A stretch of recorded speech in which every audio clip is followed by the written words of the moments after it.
할렐루야, 반갑습니다. 오늘도 주님의 평강이 여러분과 함께 하시길 주의 이름으로 축원드립니다. 2020년 11월 3일 화요일 신성의 아침 시작하겠습니다. 오늘 함께 할 찬송은 309장입니다. 목마른 내 영혼 주가 이미 허락한 그 귀한 영생수 주여 갈망합니다. 그 약속 따라서 힘써 간구하오니 오 주여 내 기도 어서 들어주소서. 예수의 사랑 바다 물결같이 내게 임하니 영광의 물결에 온전히 쌓여서 내 영혼의 기쁨 한량 없도다. 2절 주 내게 약속한 큰 비 내려주시려 은혜의 저구름 건너편에 떠올라 그 귀한 징조가 내게 밝히 보이니 나 힘을 다하여 주께 간구합니다. 3절 은혜의 소낙비 지금 흡족히 내려 구원의 큰 강물 흘러 차고 넘쳐서 내 추한 모든 죄 모두 씻어버리니 나 지금 은혜를 충만하게 받았네. 4절 그 차고 넘치는 주의 은혜의 물결 힘차게 밀려와 내게 만족합니다.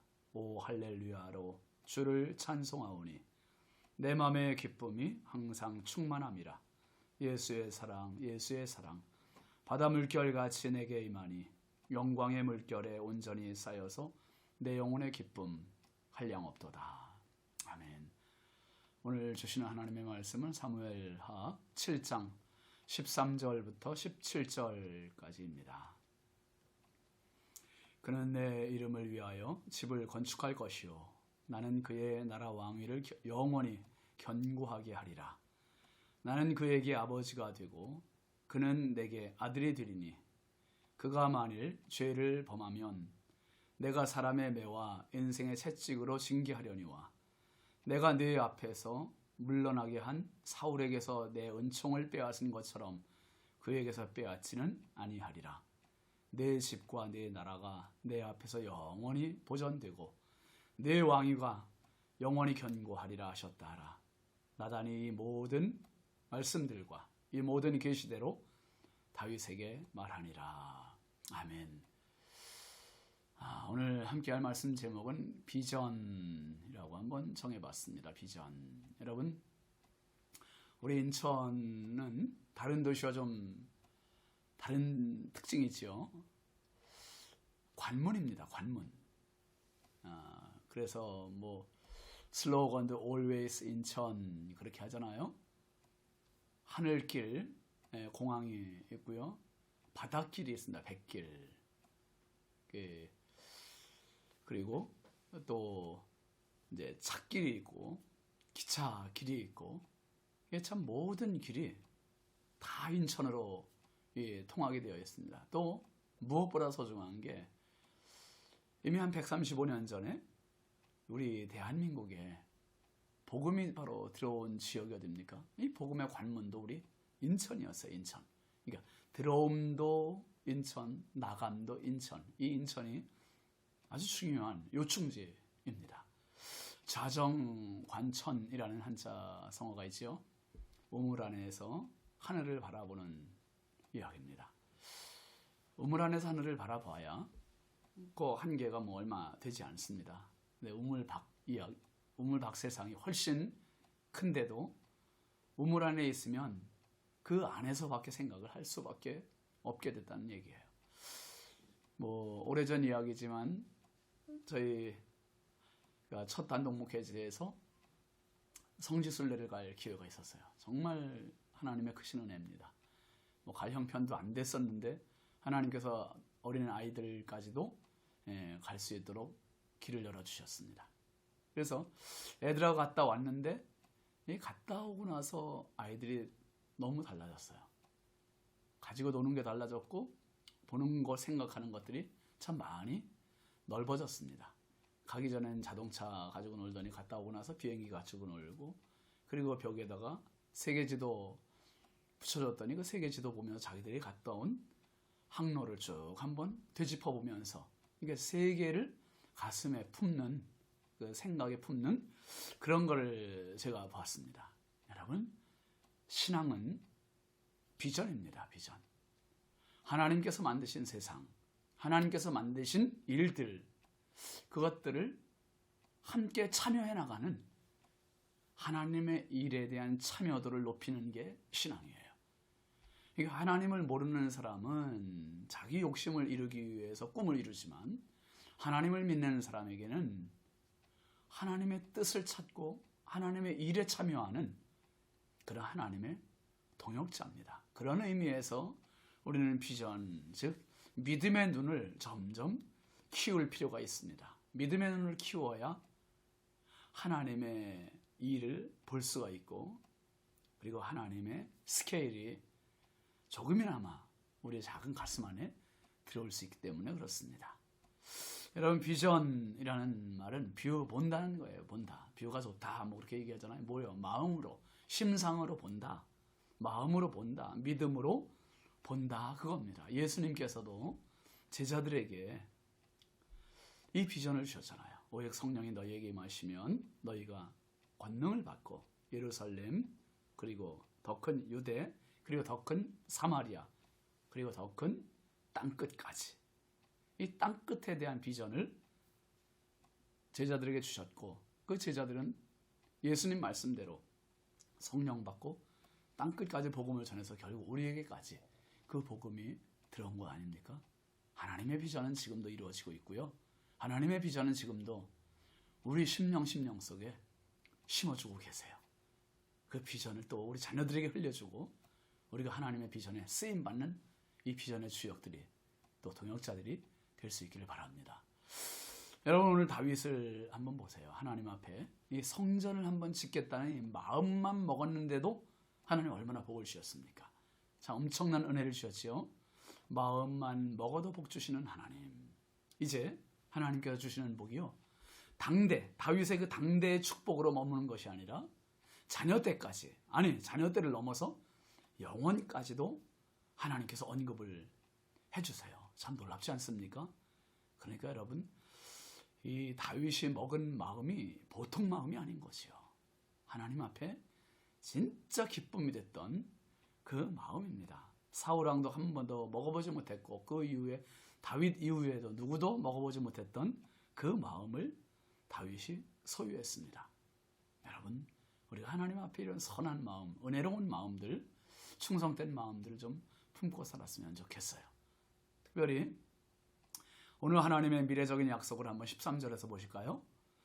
그는 내 이름을 위하여 집을 건축할 것이요 나는 그의 나라 왕위를 영원히 견고하게 하리라 그랬습니다.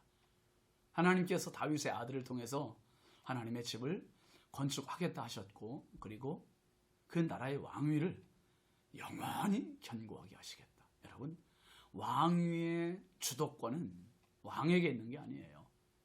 하나님에게 있습니다. 하나님에게. 권력의 주도권은 하나님에게 있고, 그래서 어떤 자리에 가도 우리가 겸손해야 할 이유가 여기에 있는 거죠. 하나님께서 바람 한 번 불면 날아가는 게 인생 아닙니까? 뭐 정말 보기 좋게 우습게 가장 높은 자리에서도 가장 낮은 자리로 떨어지는 게 사람입니다. 다윗의 아들이 하나님의 집, 즉 성전을 건축할 것이라고 지침을 주시고 그의 나라의 왕위를 영원히 견고하게 하시겠다. 그러니까 성전도 짓고 왕위도 견고해지고, 이것이 제사장 나라의 법칙입니다. 하나님의 나라와 의를 먼저 구하는 자에게 하나님께서 이런 은혜를 주셔요. 가정도 마찬가지죠. 나라도 마찬가지예요. 하나님의 나라를 위해서 헌신하는 가정, 하나님께서 그 가정을 세워주세요. 기름 부으세요. 자녀들을 세워주십니다. 특별히 14절 15절도 한번 보실까요? 나는 그에게 아버지가 되고 그는 내게 아들이 되리니 그가 만일 죄를 범하면 내가 사람의 매와 인생의 채찍으로 징계하려니와 내가 내 앞에서 물러나게 한 사울에게서 내 은총을 빼앗은 것처럼 그에게서 빼앗지는 아니하리라. 여러분, 하나님께서 너무너무 엄청난 약속을 해주셨어요. 뭔 약속입니까? 관계의 약속이에요. 관계의 약속. 나는 그에게 아버지가 되겠대요. 아버지가. 그리고 그는 내게 아들이 되겠다. 여러분, 아버지 한 분이시잖아요. 또 아무나 내 아들이다 이렇게 말할 수 없는 거 아닙니까? 하나님께서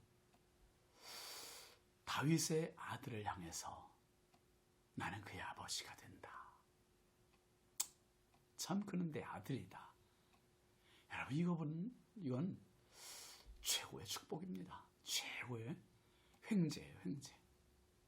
어떤 물질적인 거래 관계가 아니라 이것은 완전히 피를 나눈 혈맹의 관계, 관계적인 축복을 하나님께서 말씀하신 거예요. 부자의 관계를 약속해주고 계세요.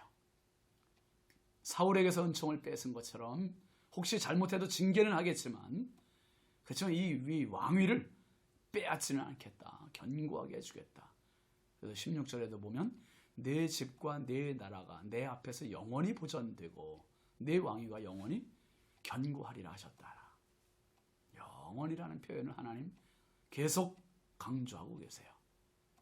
결국 어떻습니까, 여러분? 솔로몬 말년에 잘못됐잖아요. 이방 신들 섬기고, 그리고 이제 솔로몬의 아들 르호보암 때 나라가 나눠지고 200년의 세월을 나라가 이제 하나님 없는, 그리고 바벨론의 포로 생활하고 멸망하고, 북이스라엘은 아수르에 망하고 남유다가 바벨론에 멸망하는 처참한 신세가 되지만 그럼에도 불구하고 꺼져가는 등불을 끄지 않으시고 상한 갈대를 꺾지 않으시는 하나님의 그 마음이 바로 이 다윗에게 약속하신 이 약속 때문에 이루어지는 거예요. 회복의 은혜 주시잖아요. 회복의 은혜. 회복의 은혜 주시고, 그리고 하나님 마지막으로 성취하시는 게 바로 다윗의 후손 예수 그리스도에게, 이게 성취가 되지 않습니까? 예수님 안에서 하나님은 아버지, 예수님은 아들. 여러분, 예수님을 통해서 오늘 저와 여러분도 똑같은 지위를 얻은 거 아니에요? 하나님을 아빠, 아버지라 부를 수 있고, 하나님께서 나를 아들이라, 딸이라 불러주실 수 있다니, 무엇과도 비교할 수 없는 놀라운 축복을 받은 겁니다. 오늘도 하나님께서 이 다윗에게 마음만 먹어도 이 놀라운 영원한 비전을 주신 것 같이 오늘도 하나님 주시는 믿음의 비전 가지고 오늘도 삶의 자리에서 승리하시기를 주의 이름으로 축원합니다. 기도합시다. 걸어가신 하나님 감사합니다. 다윗을 향해서 약속하신 하나님의 비전, 주님, 예수님을 통해서 성취가 되었고 그 성취된 모습을 저희들이 경험하고 있습니다.